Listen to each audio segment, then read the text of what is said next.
and welcome. I'm Ijoma Onyato. Tonight, Nigeria's High Commissioner to South Africa challenges leaders on the continent to sustain the fight against corruption in order to fast-track development in various countries. EFCC quizzes former governor of Kaduna State, Yero, over his alleged role in the disbursement of the 750 million naira PDP campaign funds before the 2015 general election. We continue our assessment of President Buhari's 3-year administration tonight. Our attention shifts to security. And at least 49 people drown in a river in the northern part of the Democratic Republic of Congo following a boat mishap. Business news tonight. IMF approves implementation of core principles for Islamic finance regulation with a view to improve observance of standards. Sports news tonight, it's down to the last two at the Channels International Kids Cup as LGA Central Primary School from Kwara State gets set to face Baptist Primary School from Mashu State in the final on Sunday. And from Abuja, Bauchi State Governor Mohammed Abubakar speaks on the resignation of his deputy Nuhu Gidado, says it's all about his administration's change agenda.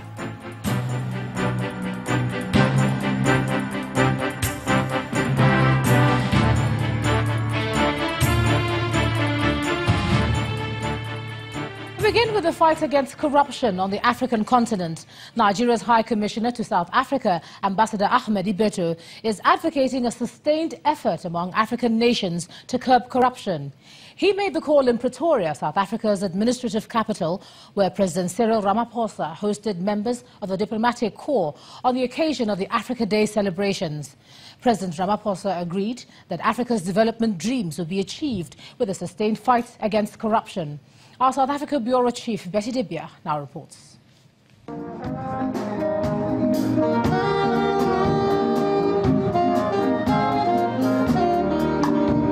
The celebration is happening when the world's most endowed continent on many fronts is still grappling with basic avoidable challenges.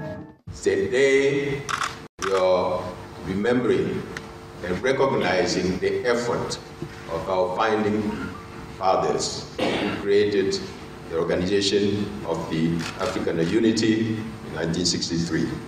South Africa's President Cyril Ramaphosa outlined the continent's many good stories, but says the fight against corruption, which is the African Union's 2018 theme, is a pertinent one. The selection of this anti-corruption theme is pertinent as it raises one of the most pervasive scourges impacting on good governance and stunting economic development in Africa. We are inspired by the countries that are taking bold measures in dealing with this negative phenomenon and would encourage those that have not yet done so to tackle this scourge, which is deferring the realization of the African dream. Thank you. Anytime you talk to many people, they will say, look, there is so much corruption in some African countries. That is what actually is retarding the progress, particularly the economic prosperity. So we believe we have to face it as a continent. So I congratulate our people, I congratulate the people of Africa. In spite of the challenges, we are making tremendous progress in all fields. Elsewhere in Pretoria, the leader of the economic freedom fighters, Julius Malema, led the Africa Day celebration with a strong message for fellow South Africans. The Khoi and the San welcomed us here. So we should welcome others as well, the same way we were welcomed here. Know your history. You will appreciate our fellow brothers and sisters from Africa. May the 25th commemorates the establishment of the Organization of African Unity in 1963, the body now called the African Union. From Pretoria, South Africa, Betty Dibia, Channels Television News. And back home, President Muhammadu Buhari has offered a firm assurance that there is no deliberate attempt to marginalize women in the country.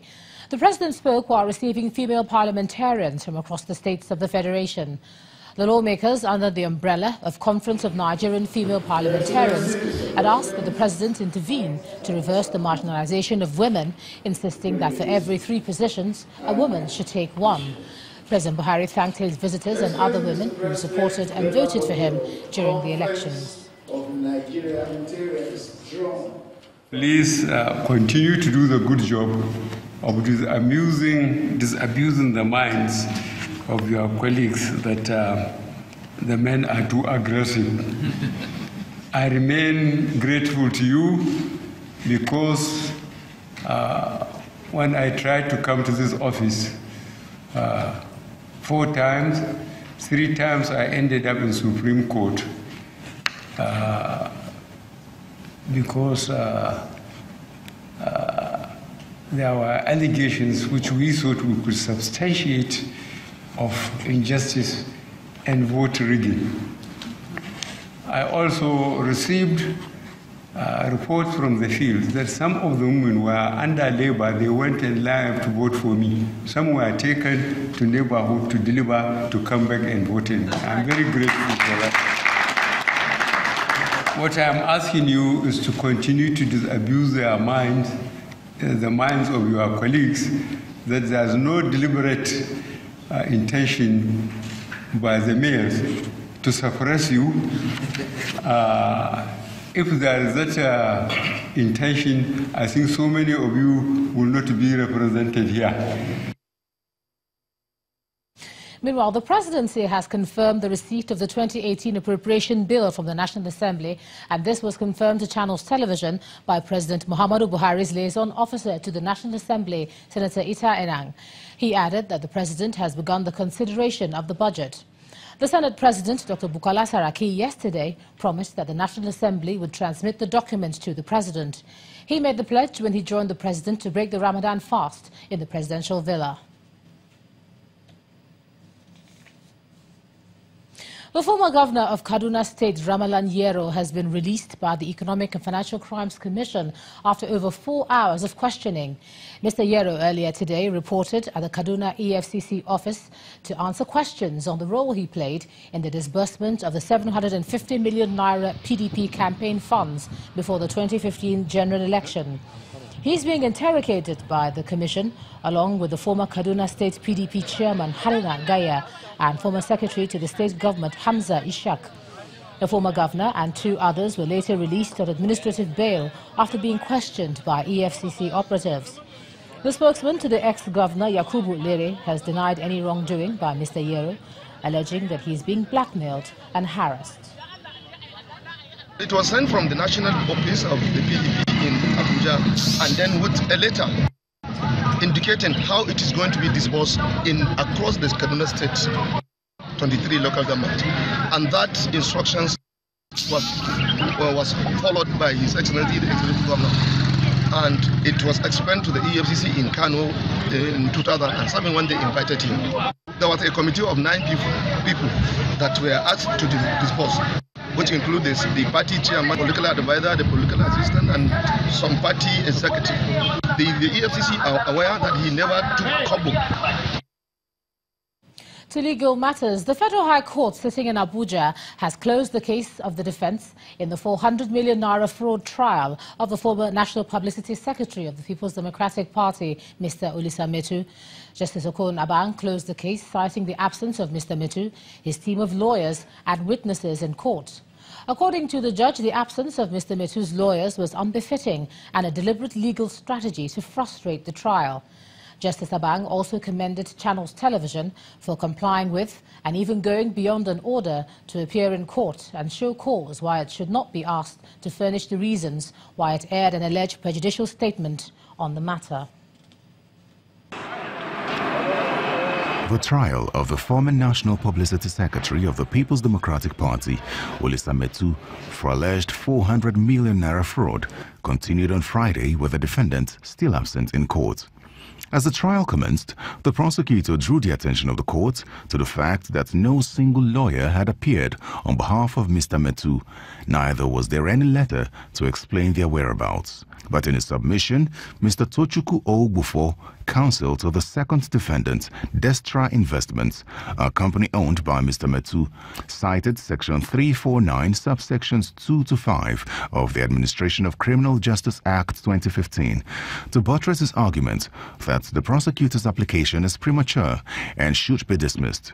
According to the judge, counsel's absence without a notice to the court or any explanation is a legal strategy employed by Mr. Metu's team to hold the court to ransom because their absence did not comply with the law. After his ruling, Justice Abank continued the case with a cross-examination of the 11th defense witness, and when that was done, the trial judge closed the case, following the application of the prosecutor that the defendant's lawyer and witnesses were not in court. We believe their absence in court was deliberate, it was willful, and aimed at tying down the wheels of justice, which we urge the court to resist and proceed with the case. The court agreed. For closing the counsel from proceeding seem to have violated the fundamental rights of the first defendant. On the summons of the General Manager of Channels Television Abuja office and the presenter of the station's flagship program, Sunrise Daily, Mokwe Ogun Yusuf, the trial judge commended Channels Television for going beyond the summons of the court to furnishing the court with an original copy of the said program. He concluded today's hearing by ordering that Channels Television returns on the 3rd of July with its own devices to play the said DVD to the court so that the court can make an informed decision about the program. As you are aware, this is a matter that is before a court of law, and I can't go beyond that at the moment. Trial has been adjourned to the 2nd and 3rd of July. And here in Lagos, Lagosians living in the Ketu, Bariga and Ojota areas of the state woke up today to flooding following the heavy early morning downpour. Most of the drainages in the areas reported are said to be blocked, forcing cars to park and causing commuters to be stranded at that time. Motorists who dared to move did so, all in a bid to get off the flooded roads. It's the time of the year when the rainy season begins to gather momentum. For the residents of Lagos and its environs, it's a season of mixed blessings. As early as at about 6 a.m. today, when the city was just about stirring up for the day's business, the rain began, first as light showers. As it gathered intensity, few would have imagined that the downpour would have far-reaching consequences. When the heavy showers subsided after about 3 hours, they left in their wake heavily flooded streets and major roads. The flooding particularly affected the Ketu, Bariga and Ojota axes. Another consequence was the resultant gridlock, as vehicles were forced to move at snail's speed. Some either came to a complete halt, unable to move further, or simply got flooded and broke down. Commuters heading to work were trapped in the floods. Some braved it and waded their way to work. One of the factors said to be responsible for the flood was overflowing drains blocked by plastic waste products. It's still early days for the rains, but is the flooding a sign of things to come? The atmosphere is still very rich in moisture. Presently, there is a system over Bauchi, eastern axis of Kaduna into Nasarawa axis of the country that will expect to affect some other parts of the central region. And even if that comes, we'll expect, of course, if we have that activity, the rains that we'll have tomorrow is not expected to be as pronounced as what we had this morning and what we're still expecting. But it's unlikely that some scattered activities are most probable over some parts of the country, including the southeastern axis into Sunday, Monday morning. Perhaps this may just be a warning signal to galvanize the relevant authorities both in Lagos and nationwide, to begin taking proactive measures to forestall any natural disaster that may result from the anticipated deluge. Charles Eruka, the Channels Television News.